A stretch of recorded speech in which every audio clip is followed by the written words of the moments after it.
Hi, I'm Rania, founder of R2R Coaching. I am a relationship coach, a Reiki practitioner. I practice energy healing in several modalities. I've been a blogger for a few years now and soon to be published writer. But I do these videos right here on my channel in order to educate about several relationship topics. The series that I've invested a lot of my time and effort in is this series of Narcissism. It seems to be that in this day and age, everyone is experiencing a narcissist in their life. Or maybe you've already been subjected to narcissistic abuse, but never knew how to label it, never knew what was really going on. But now, because there is more knowledge, we're able to label it. We're able to understand the people that we end up in relations with, whether it be partnerships, or their family members, or their co-workers, or their friends. Narcissism is out there and it's real. And the more you educate yourself about how to handle them, how to cope being in such relationships, better yet, learn how to escape the relationship and leave it behind, and then heal from it. This is what I'm here to do. This is why all of my videos are going to be mostly intense. Of course, I'm going to try and make it humorous, but there's not much humor in narcissism and being abused.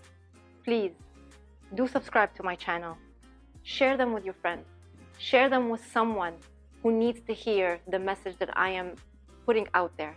I put a lot of work into this. I put a lot of work into it because I want to help others who don't have the knowledge. Because once upon a time, I didn't have the knowledge.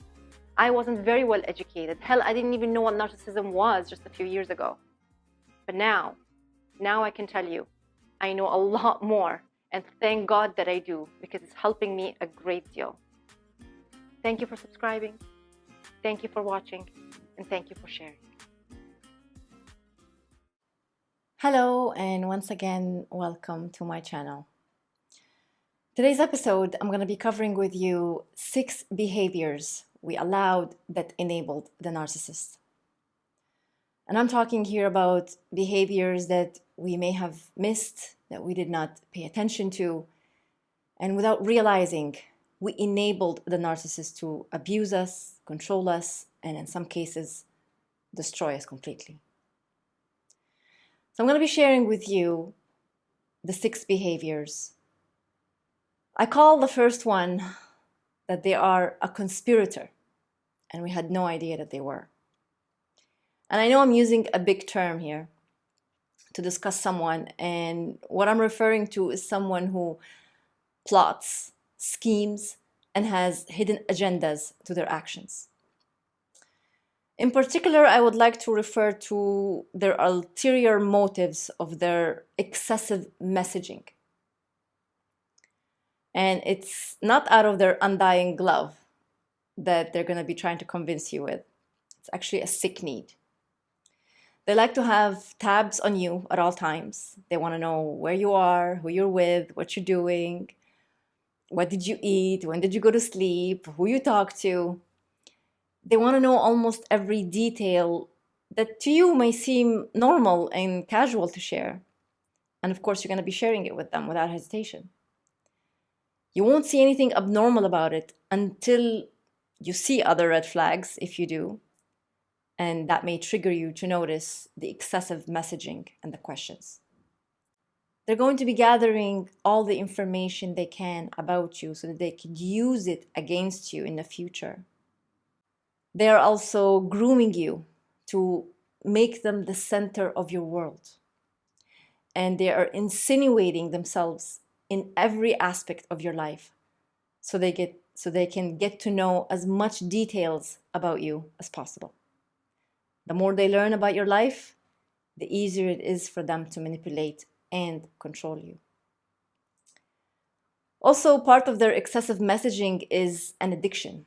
And you're not going to figure this out at the beginning, but they're becoming more and more dependent on you being in their life to provide them with their own needs.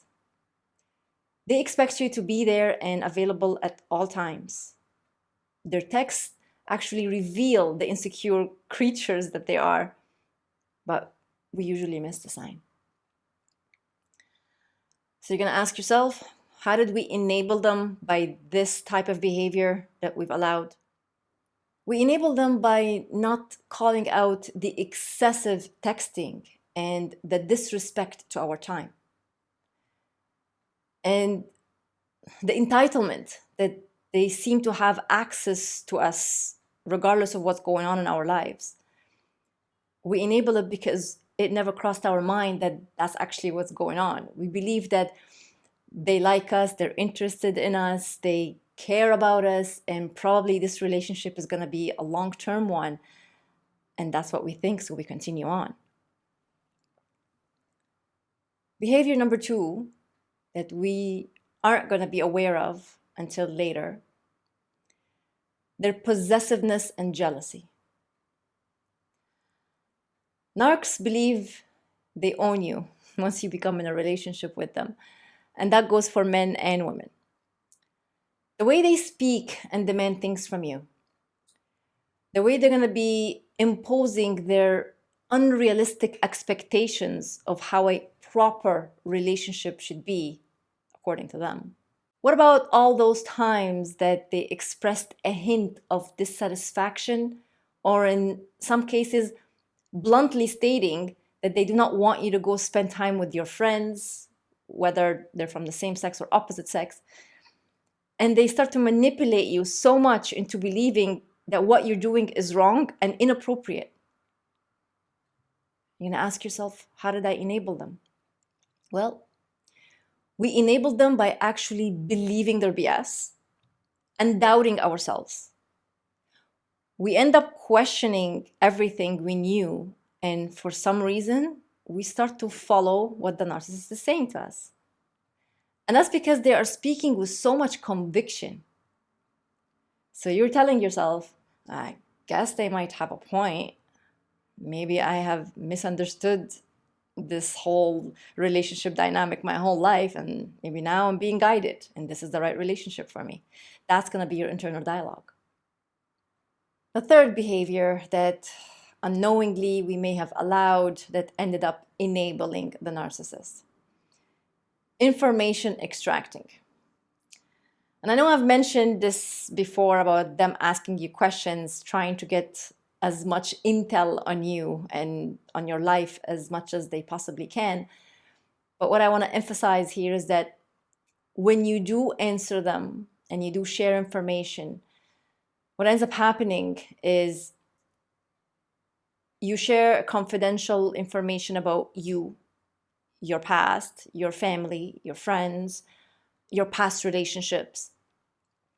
You become so naked, so to speak, not realizing that one day will come and they will use this private information that you shared with them against you. Your partner was not privy to such information, but then again, you didn't know that you were dealing with a monster here. Unfortunately, you had already fallen into the trap to trust them and think that they are the best thing that happened to you. The lesson to learn here is to never share too much information about yourself or your past relationships with anyone that you're just meeting. At least not until a long time has passed and you've figured out the direction of where your relationship is going and you've built a strong foundation of some sort.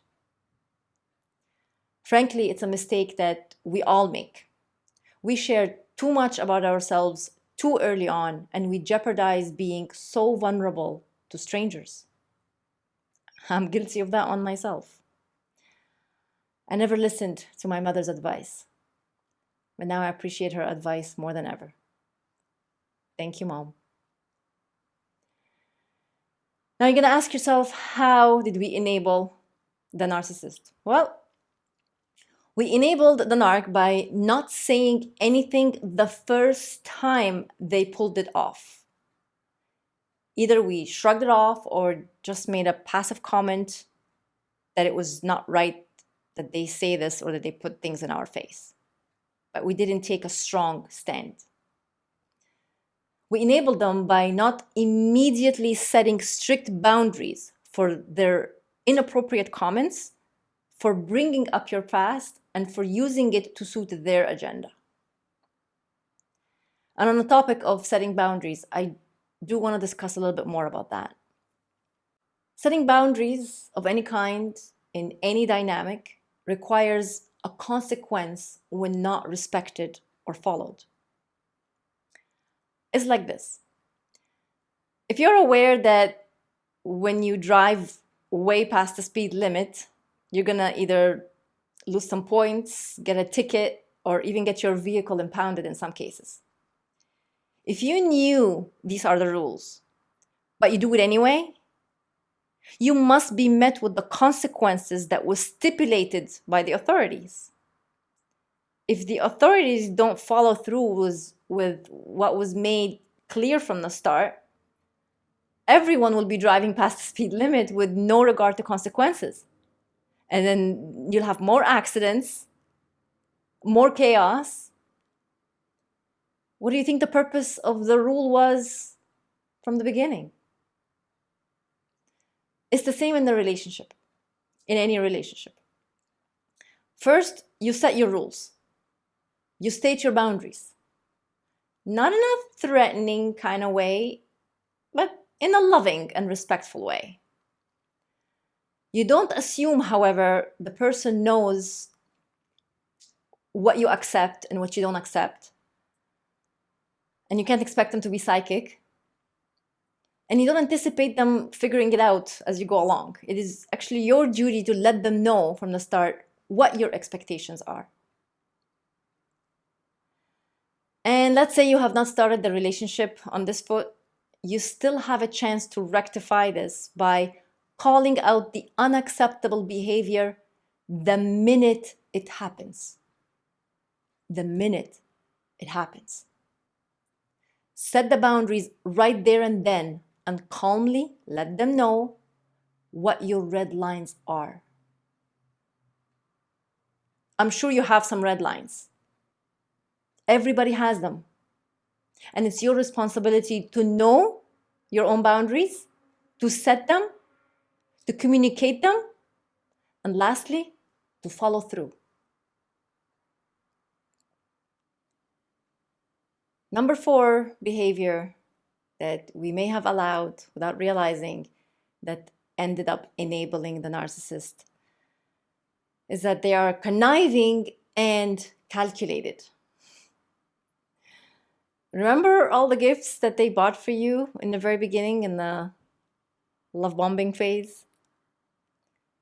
Yeah, they're gonna be putting those things in your face the first chance they get in order to get out of a situation in which they're cornered or to win an argument.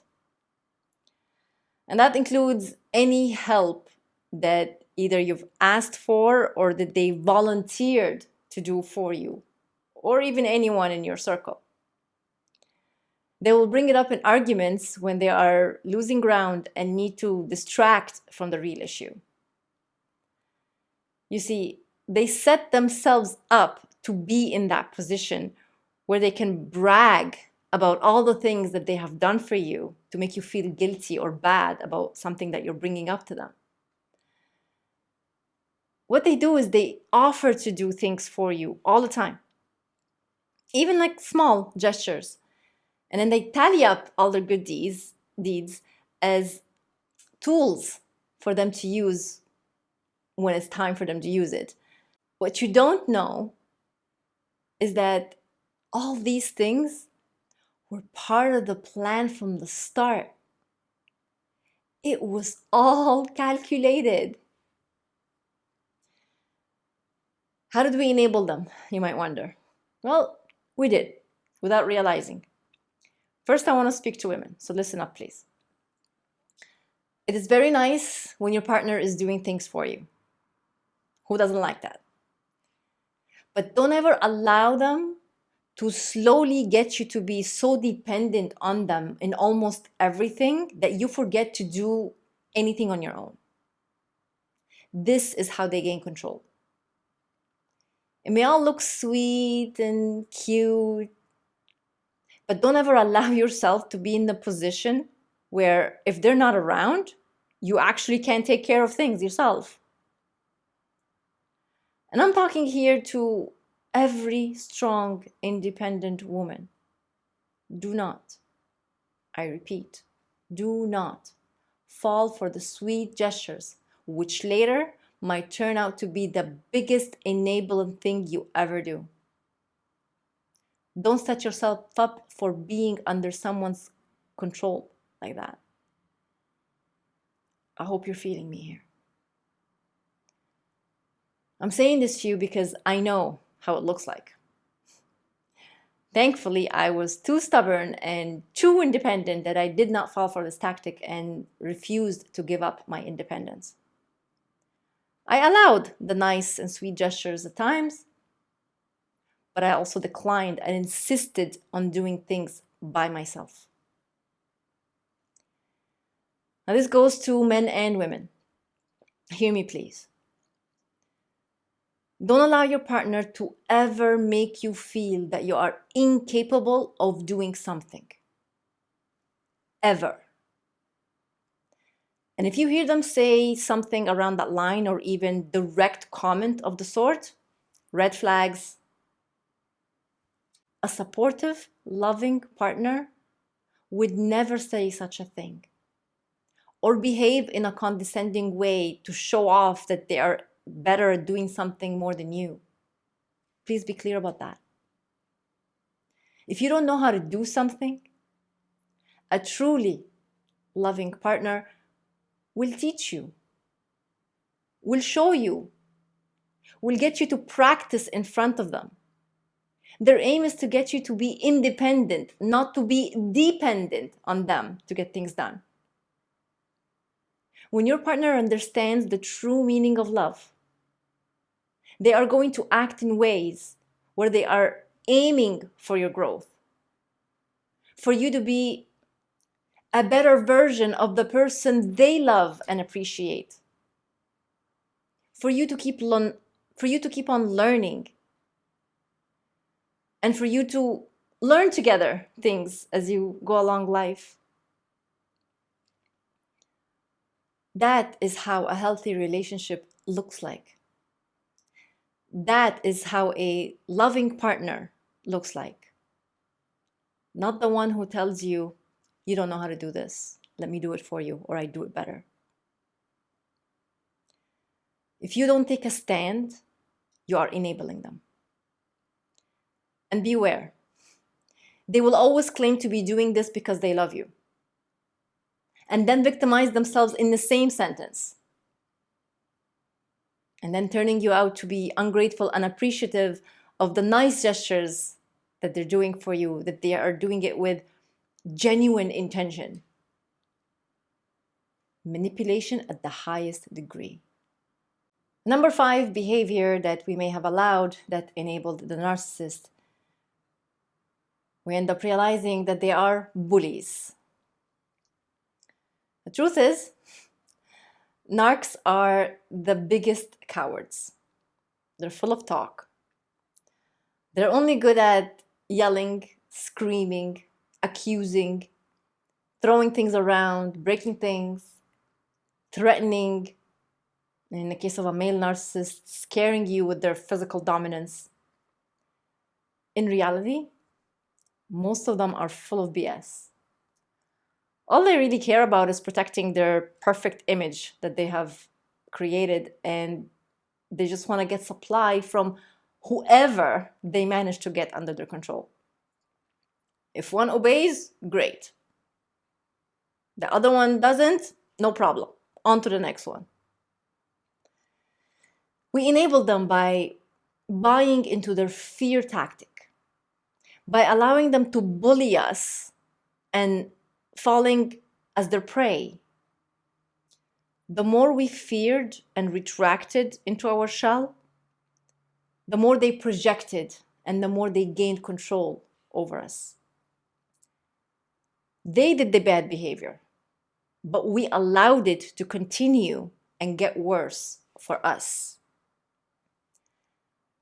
It is true that Many of us are walking around carrying unhealed past traumas from childhood or adulthood experiences.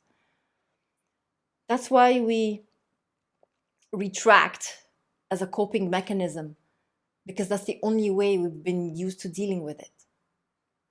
So when it occurs with the narcissist, you don't know any other way to react other than to abide and live in that fear that you are so accustomed to, even if deep down you wish you could face it.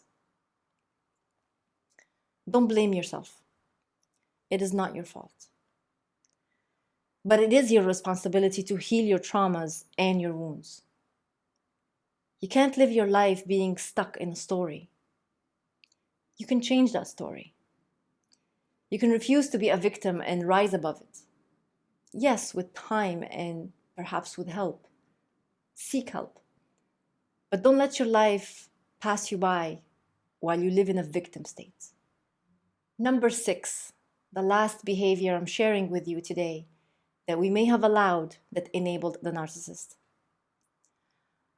Undeserved empathy. Whether by now you've figured out you are dealing with a narcissist or you are still not aware, there's one thing that we all do and believe at some point during the relationship. We think that we can change them, or at least believe that if we were just to confront them with their issues, if you can just make them see what they're doing, if we just stand by them and help them become a better person, then they will be better and we can have this happiness that we thought we were going to have. We try to be patient, work harder at the relationship, try different methods, keep giving them the benefit of the doubt. Well, we all know all those efforts are pointless. We're dealing with a narcissist, an unchangeable creature. You enable them by being empathetic with someone who does not deserve it. And believe me, it bothers me when I say those words. I struggle between my knowings as a spiritual being and my own experiences with more than one narcissist. Being at the end of their abuse, manipulation, and control is hard for me to accept that they deserve any mercy. See, you enabled the narcissist by staying in the relationship for longer than you needed to, taking on the weight on your shoulder, thinking that you can fix it, hoping that they would change. That is the biggest mistake we all do. And we need to take responsibility for what transpires after. I stand here, or in this case, sit here, and take full responsibility for enabling what transpired after. I could have avoided a lot of pain and heartache and loss of self and mental well-being if I had only listened to my inner voice that told me, walk away now, leave this, something is not right here. But I didn't listen to my own voice because I was trauma bonded and I was stubborn. I wanted to prove that I could help a narcissist change and become a better person by standing by him and loving him, by giving him all that I can. I thought I was doing the right thing. I didn't listen to warnings from other people. I was convinced I knew what I was doing. Truth is, I didn't know what I was getting myself into until I was deep in the dynamic. I was under his spell, physically anyway.